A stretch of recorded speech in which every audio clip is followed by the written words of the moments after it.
Good morning. അപ്പോൾ നമ്മുടെ ഇന്നത്തെ റെസിപ്പി എന്ന് പറയുന്നത് നമ്മുടെ ചോറിൻ്റെ കൂടെ ഒഴിച്ച് കഴിക്കാൻ പറ്റിയ തനി നാടൻ ഒഴിച്ചുകറിയാണ് കേട്ടോ. നമ്മുടെ നേന്ത്രക്കായ ഉപയോഗിച്ചാണ് നമ്മൾ ഈ ഒരു ഒഴിച്ചുകറി ഉണ്ടാക്കുന്നത്. അപ്പോൾ നിങ്ങൾ ഇതുപോലെ നാടൻ ഒഴിച്ചുകറികൾ നേന്ത്രക്കായ ഉപയോഗിച്ചോ അല്ലെങ്കിൽ ചേമ്പ് ഉപയോഗിച്ചോ തക്കാളി ഉപയോഗിച്ചോ ഒക്കെ ഉണ്ടാക്കി നോക്കിയിട്ടില്ലെങ്കിൽ ഉറപ്പായിട്ടും ട്രൈ ചെയ്യൂ. ചോറിന് നല്ലൊരു കോമ്പിനേഷനാണ്. അപ്പോൾ നമുക്ക് എങ്ങനെയാണ് നമ്മുടെ നേന്ത്രക്കായ ഒഴിച്ചുകറി തയ്യാറാക്കുന്നത് നോക്കാം. നമുക്ക് നമ്മുടെ ഇൻഗ്രീഡിയൻസ് നോക്കാം. നമ്മളിപ്പോൾ ഒരു നേന്ത്രക്കായ ഇതുപോലെ ഈ ഒരു വലിപ്പത്തിൽ കട്ട് ചെയ്ത് ഉപ്പും മഞ്ഞൾപ്പൊടിയും ചേർത്ത് വെള്ളത്തിൽ ഇട്ട് വെച്ചിട്ടുണ്ട്. നേന്ത്രക്കായുടെ കറ പോകാൻ വേണ്ടിയിട്ടാണ് നമ്മൾ ഇതുപോലെ ഇട്ട് വെച്ചിരിക്കുന്നത്. പിന്നെ ഒരു 3 ടേബിൾ സ്പൂൺ തേങ്ങ ഞാൻ എടുത്ത് വെച്ചിട്ടുണ്ട് കേട്ടോ. 3 ടേബിൾ സ്പൂൺ മതി. എന്താണെന്ന് വെച്ചിട്ടുണ്ടെങ്കിൽ കുറച്ച് കറി ഉണ്ടാക്കുന്നുള്ളൂ. പിന്നെ ഒരു ചെറിയ പീസ് ഇഞ്ചി ഇതുപോലെ നീളത്തിൽ കട്ട് ചെയ്ത് വെച്ചിട്ടുണ്ട്. ഒരു സവോളയുടെ പകുതി നീളത്തിൽ കട്ട് ചെയ്ത് വെച്ചിട്ടുണ്ട്. 3 പച്ചമുളക് എടുത്തിട്ടുണ്ട്. നമ്മുടെ എരിവനുസരിച്ച് പച്ചമുളക് ചേർക്കുക. നമ്മൾ ഇതിലേക്ക് വളരെ ചെറിയ അളവിൽ മുളക് പൊടി ചേർക്കുള്ളൂ. ബാക്കി നമ്മുടെ പച്ചമുളകിൻ്റെ എരിവാണ് ഈ കറിയിൽ ഉണ്ടാവുക. ഒരു മീഡിയം വലിപ്പമുള്ള തക്കാളി എടുത്തിട്ടുണ്ട്. പിന്നെ നമുക്ക് കുടംപുളിയാണ് വേണ്ടത്. ഒരു പീസ് കുടംപുളി എടുത്ത് വെച്ചിട്ടുണ്ട്. ഈ ഒരു നേന്ത്രക്കായന് ഒരു പീസ് കുടംപുളി മതി. ഒരുപാട് പുളിയുള്ള കറിയല്ല, മീഡിയം പുളിയുള്ള കറിയാണ്. പിന്നെ ഒരു 4-5 ഉള്ളി റൗണ്ടിൽ കട്ട് ചെയ്ത് വെച്ചിട്ടുണ്ട്. ഇത് നമുക്ക് വറവിടാനാണ്. അപ്പോൾ നമുക്ക് ആദ്യം നേന്ത്രക്കായ കുക്ക് ചെയ്യാൻ വയ്ക്കാം. അതിനുശേഷം ബാക്കിയുള്ള കാര്യങ്ങളൊക്കെ ചെയ്യാം. അപ്പോൾ നമ്മൾ നമ്മുടെ കറി ഉണ്ടാക്കാനായിട്ട് ഒരു ചട്ടി വെച്ചിട്ടുണ്ട്. ചട്ടിയിലേക്ക് നമ്മൾ കഴുകി വൃത്തിയാക്കി വെച്ചിട്ടുള്ള നേന്ത്രക്കായ ഇട്ട് കൊടുക്കുക.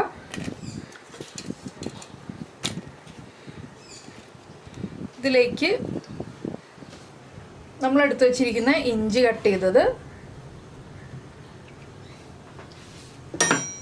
അതുപോലെ തന്നെ പച്ചമുളക് ഒന്ന് സ്പ്ലിറ്റ് ചെയ്തിട്ട് കൊടുക്കുക.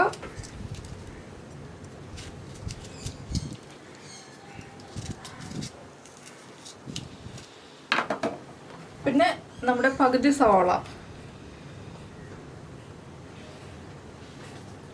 പിന്നെ ഞാൻ ചേർക്കുന്നത് നമ്മുടെ കുടംപുളി ഉണ്ടല്ലോ, ആ ഒരു പീസ് കുടംപുളി ഇട്ട് വെച്ചിരിക്കുന്ന വെള്ളമാണ്.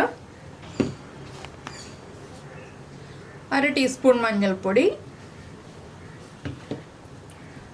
1/4 ടീസ്പൂൺ എരിവുള്ള മുളക് പൊടി, 1/4 ടീസ്പൂൺ മതി. കാശ്മീരി ചില്ലി പൗഡർ ആണെങ്കിൽ 1/2 ടീസ്പൂൺ ചേർക്കാം. അപ്പോൾ നമ്മുടെ കറിയുടെ കളർ മാറിപ്പോകും കേട്ടോ.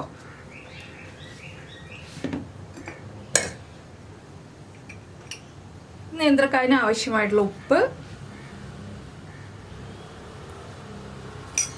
പിന്നെ ഇത് കുക്കായി വരാൻ ആവശ്യമായിട്ടുള്ള വെള്ളം, ഇത്രയും ചേർത്ത് നമുക്കൊന്ന് വേവിച്ചെടുക്കാം. ഇത് കുക്കായി വരുന്ന സമയത്ത് നമുക്കിതിലേക്ക് വേണ്ട അരപ്പ് റെഡിയാക്കി എടുക്കാം. തക്കാളി ഇപ്പോൾ ചേർക്കണ്ട കേട്ടോ. തക്കാളി ഇപ്പോൾ ചേർത്തിട്ടുണ്ടെങ്കിൽ ഉടഞ്ഞു പോകും. നമുക്ക് തക്കാളി വല്ലാതെ ഉടയണ്ട. അപ്പോൾ ഇതൊന്ന് കുക്കായി വരട്ടെ. നമുക്കിനി അരപ്പിൻ്റെ കാര്യങ്ങൾ നോക്കാം. ഇപ്പോൾ നമ്മൾ അരപ്പ് റെഡിയാക്കാനായിട്ട് മിക്സിയുടെ ജാർ എടുത്തിട്ടുണ്ട്. ഇതിലേക്ക് നമ്മൾ എടുത്ത് വെച്ചിരിക്കുന്ന തേങ്ങ ചിരവിയത് ചേർക്കാം. ഇതിലേക്ക് നമുക്ക് വേറെ ഒന്നും ചേർക്കാനില്ല കേട്ടോ. മഞ്ഞൾപ്പൊടിയോ മുളക് പൊടിയോ അതുപോലെ തന്നെ നമ്മുടെ ജീരകം ഒന്നും ചേർക്കേണ്ട. നമുക്ക് കുറച്ച് വെള്ളം ചേർത്ത് നന്നായിട്ടൊന്ന് അരച്ചെടുക്കാം. ഇപ്പോൾ നമ്മുടെ തേങ്ങ നമ്മളിത് നന്നായിട്ട് അരച്ചെടുത്തിട്ടുണ്ട്. ഇനി നമുക്കിത് മാറ്റി വയ്ക്കാം. നമ്മുടെ നേന്ത്രക്കായ കുക്കായി കഴിയുമ്പോൾ നമുക്ക് ബാക്കിയുള്ള കാര്യങ്ങൾ ചെയ്യാം. അപ്പോൾ നമ്മുടെ നേന്ത്രക്കായ ഒരു 3/4 ഭാഗം കുക്കായുണ്ട്. ഈ ഒരു സമയമാകുമ്പോൾ നമുക്കിതിലേക്ക് നമ്മൾ കട്ട് ചെയ്ത് വെച്ചിരിക്കുന്ന തക്കാളി ചേർത്ത് കൊടുക്കാം. ഇനി തക്കാളിയിൽ നിന്ന് തൊലി വിട്ട് വരുന്നൊരു ഭാഗം ഒരു 2 മിനിറ്റ് ഒന്ന് തിളച്ച് വരിക, അത്രയേ ഉള്ളൂ. അതിനുശേഷം നമ്മുടെ അരപ്പൊക്കെ കൂടി കുക്കായി വരുമ്പോൾ തക്കാളി കറക്റ്റായിട്ട് കുക്കായിക്കോളും. ഈ സമയത്ത് പുളി ചെക്ക് ചെയ്യുക. പുളി കൂടുതലാണെങ്കിൽ നമ്മുടെ കുടംപുളിയുടെ പീസ് എടുത്ത് മാറ്റുക.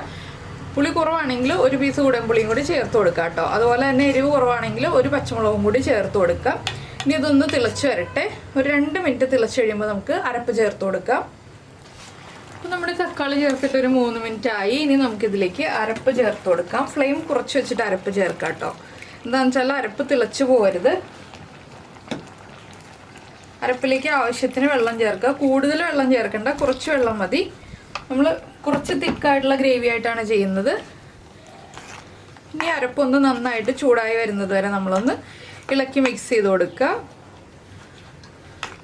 ഞാൻ കുറച്ചുകൂടി വെള്ളം ചേർക്കുന്നുണ്ട്. ഇത്രയും മതി. ഇനി ഇതൊന്ന് ചൂടായി വരട്ടെ.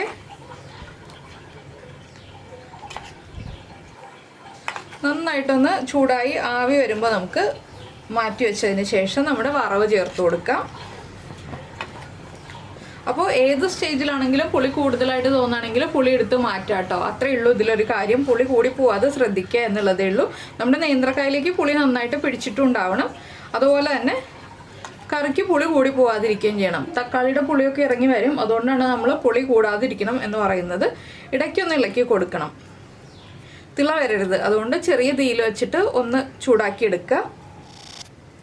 അപ്പോൾ നമ്മുടെ കറി നന്നായിട്ട് ചൂടായി വന്നിട്ടുണ്ട്. നമുക്കിത് മാറ്റി വെച്ചിട്ട് ഇനി വറവ് ചേർക്കാനുള്ള കാര്യങ്ങൾ നോക്കാം. അപ്പോൾ നമ്മുടെ വെളിച്ചെണ്ണ ചൂടായിട്ടുണ്ട്. നമുക്കിതിലേക്കൊരു 3/4 ടീസ്പൂൺ കടുക് ചേർക്കാം. കടുകൊന്ന് പൊട്ടി തുടങ്ങട്ടെ. കടുകിൻ്റെ കൂടെ തന്നെ നമുക്കിതിലേക്ക് ഉലുവയും കൂടി ചേർത്ത് കൊടുക്കണം. എന്താണെന്ന് വെച്ചാൽ നമ്മൾ കുടംപുളി ഇട്ട് ഇതുപോലെയുള്ള കറികളൊക്കെ ഉണ്ടാക്കുമ്പോൾ ഉലുവയും കൂടി ചേർത്ത് വറവിടുമ്പോഴാണ് ടേസ്റ്റ്.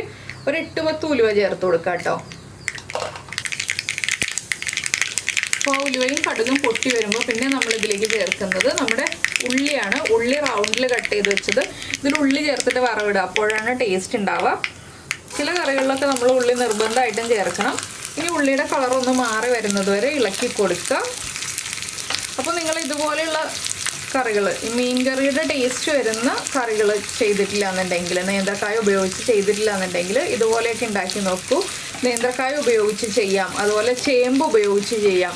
പിന്നെ പല വെജിറ്റബിൾസ് ഉപയോഗിച്ചിട്ട് നമുക്ക് ഈ ഒരു കറി ഉണ്ടാക്കാം. ചേമ്പ് ഉപയോഗിച്ച് ചെയ്യുകയാണെങ്കിലും ഇതുപോലെ തന്നെ ഉണ്ടാക്കാം. അപ്പോൾ നല്ല ടേസ്റ്റാണ് ചേമ്പിൻ്റെ ഈ ഒരു കറിയാണെങ്കിലും നേന്ത്രക്കായുടെ കറിയാണെങ്കിലും.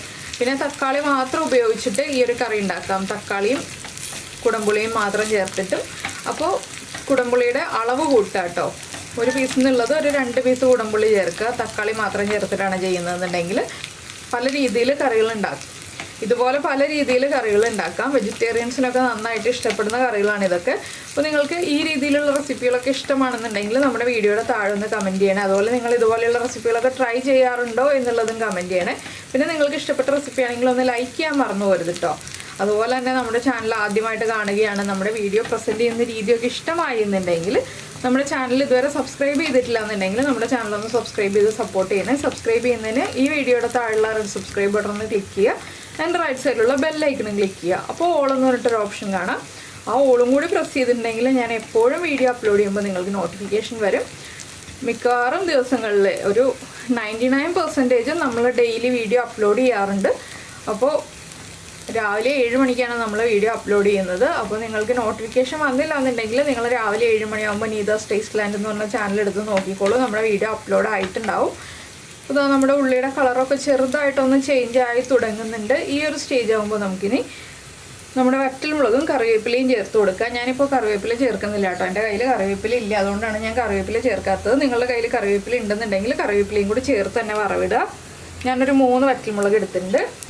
ഇനി വറ്റൽമുളകൊക്കെ ഒന്ന് കുക്കായി വരുന്നത് വരെ നമുക്ക് ഇളക്കി കൊടുക്കാം. വളരെ ഈസി അല്ലേ ഈ ഒരു കറിയൊക്കെ ഉണ്ടാക്കാനായിട്ട്. അപ്പോൾ നിങ്ങൾ എന്തായാലും എല്ലാവരും ട്രൈ ചെയ്ത് നോക്കുമെന്ന് വിചാരിക്കുന്നു. നമുക്കിനി നമ്മുടെ വറവ് നമ്മുടെ കറിയിലേക്ക് ചേർത്ത് കൊടുക്കാം. അപ്പോൾ വറവ് ചേർത്തിട്ട് ഉടനെ തന്നെ കറി ഇളക്കി മിക്സ് ചെയ്യേണ്ട. നമുക്കിതൊന്ന് അടച്ചു വെക്കണം. ഒരു 5 മിനിറ്റ് അടച്ചു വെച്ച് ആ വറവിൻ്റെ ടേസ്റ്റും സ്മെല്ലും എല്ലാം നമ്മുടെ കറിയിലേക്ക് പിടിച്ചു വന്നതിന് ശേഷം നമ്മളൊന്ന് ഇളക്കി മിക്സ് ചെയ്യുക. അതിനുശേഷം കറിയുടെ ചൂട് കംപ്ലീറ്റ് മാറിയിട്ട് ഉപയോഗിക്കുക കേട്ടോ. അപ്പോഴാണ് നമ്മുടെ കറിക്ക് നല്ലൊരു ടേസ്റ്റ് ഉണ്ടാവുക. ആ നേന്ത്രക്കായുടെയൊക്കെ പുളിയൊക്കെ പിടിച്ച് വന്നിട്ടുള്ള ടേസ്റ്റൊക്കെ നമുക്ക് കറക്റ്റായിട്ട് എൻജോയ് ചെയ്യാൻ പറ്റുക കറിയുടെ ചൂട് കംപ്ലീറ്റ് മാറി കഴിയുമ്പോഴാണ്. അപ്പോൾ എല്ലാവരും ട്രൈ ചെയ്ത് നോക്കുമല്ലോ. നമുക്ക് നമ്മുടെ അടുത്ത റെസിപ്പിയുമായിട്ട് വീണ്ടും കാണാം.